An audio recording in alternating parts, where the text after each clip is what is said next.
Pressure था कि मैंने आज सुबह की नमाज के बाद एक दफा मैंने खुदकुशी करने की कोशिश की है, लेकिन फिर मैंने सोचा कि मैंने क्यों ना ये सारी चीजें अवाम के पास रखूं। इलेक्शन 2024 में बदतरीन धांधली, कमिश्नर रावलपिंडी लियाकत चट्टा के धमाका खेज इंकशाफात, जमीर का बोझ, कमिश्नर रावलपिंडी की खुदकुशी की कोशिश, इंतखाबी नताइज में बदतरीन धांधली करवाई गई, कमिश्नर रावलपिंडी का एतराफ। कमिश्नर रावलपिंडी लियाकत चट्टा ने इलेक्शन 2024 के नताइज में बदतरीन धांधली की जिम्मेदारी कबूल कर ली और ऐलान किया कि वो खुद को पुलिस के हवाले करें।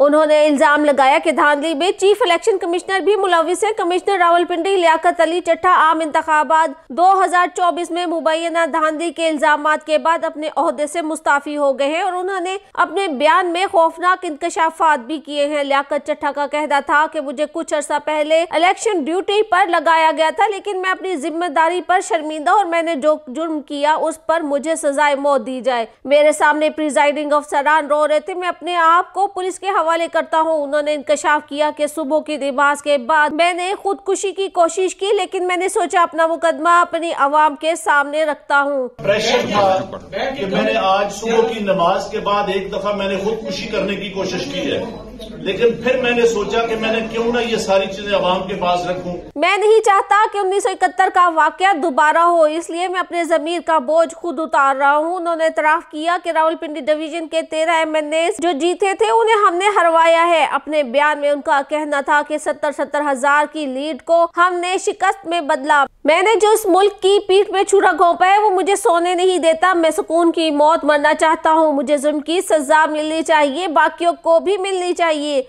उन्होंने कहा कि मैं अपने रिटर्निंग अफसरान से माफी मांगता हूं। उनका मजीद कहना था कि जाली मोहरे लगाकर 70 हजार की लीड करने वालों को हरवाया है। Chief election commissioner Sikandar Sultan Raja भी इस सारे काम में शरीक है। कमिश्नर रावलपिंडी लियाकत अली चट्टा ने इंतखाबी बेज़ाब्तगियों पर मुस्ताफी होने का ऐलान करते हुए कहा, रावलपिंडी डिवीजन में हारे हुए उम्मीदवारों को जितवाया गया। मुझ पर सोशल मीडिया और ओवरसीज पाकिस्तानियों का भी दबाव था और इस जहनी दबाव में मैंने खुदकुशी का फैसला किया। कमिश्नर रावलपिंडी लियाकत चट्टा के धमाका खेज इंकशाफात के बाद इलेक्शन 2024 ने एक नया रुख इख्तियार कर लिया है। यहाँ से सबसे ज्यादा नून लीग ने सीटें जीती हैं, जिसके बाद देखा जाए तो सबसे ज्यादा नुकसान नून लीग को उठाना पड़ेगा और इसका सबसे ज्यादा फायदा PTI का होगा। हनीफ अब्बासी, दानियाल चौधरी, मलिक अकील जैसे बड़े नाम रावलपिंडी के 5 हलकों से जीते हैं जिनका ताल्लुक नून लीग से है, लेकिन इन हौलनाक इल्जामात की तहकीकात होना भी बहुत जरूरी है। इस हवाले से पंजाब के निगरान वजीर इत्तलात ने कमिश्नर रावलपिंडी को पागल ही करार दे दिया। उनका कहना था कि वो जहनी मरीज है। देखा जाए तो निगरान वजीर इत्तलात का ये बयान इंतहाई गैर जिम्मेदारी का सबूत है। तज्जियाकारों के मुताबिक इन इल्जामात की तहकीकात होना जरूरी है, चाहे वो सच है या झूठ, लेकिन अवाम के सामने उसका नतीजा सामने लाना जरूरी है। दूसरी जानिब इलेक्शन कमीशन ने चीफ इलेक्शन कमिश्नर की जानिब से कमिश्नर रावलपिंडी के लगाए गए इल्जामात की तरदीद कर दी। उनका कहना है कि इलेक्शन कमीशन ने नताइज की तब्दीली से मुतल्लिक कमिश्नर रावलपिंडी से किसी ने राब्ता नहीं किया और ना ही इलेक्शन कमीशन का बराह रास्त इससे कोई ताल्लुक होता है, लेकिन इन पर तहकीकात जरूर की जाएंगी। देखा जाए कि अगर नून लीग यहाँ पर मेजोरिटी से जीती है तो क्या यहाँ पर ये इलेक्शन होंगे और आरओज और डिप्टी आरओज क्या कमिश्नर के अंडर आते हैं जो इतना बड़ा बयान दे रहे हैं। इस वक्त सिर्फ सबूतों से इस मामले को हल किया जा सकता है। इससे कबल इलेक्शन कमीशन को इलेक्शन डे पर मोबाइल फोन की बंदिश, फिर नताइज की ताखिर जैसे मामलात पर तनकीद का सामना था और अब ये एक और मामला सामने आ गया है जिसके बारे में तहकीकात बहुत जरूरी है ताकि अवाम को उनके सवालों का जवाब मिल सके। और इस वक्त हमारा मुल्क जिन बहरानों से दो चार है, उसके बाद मुल्क की वजारतों पर जल्द अज जल्द प्रॉपर गवर्नमेंट का होना बहुत जरूरी है। इस वक्त कमिश्नर रावलपिंडी को गिरफ्तार कर लिया गया है और CM पंजाब मोहसिन नकवी की जानिब से भी शफाफ तहकीकात का हुक्म दे दिया गया है। दूसरी जानिब कमिश्नर रावलपिंडी के बारे में इंकशाफात हुए हैं कि वो PTI दौर में करप्शन में मुलविस रहे हैं और इस वक्त वो बहुत से करप्शन केसेस में इन्वॉल्व हैं, जिसकी बिना पर उन्हें मुकदमात का सामना है और इस वक्त वो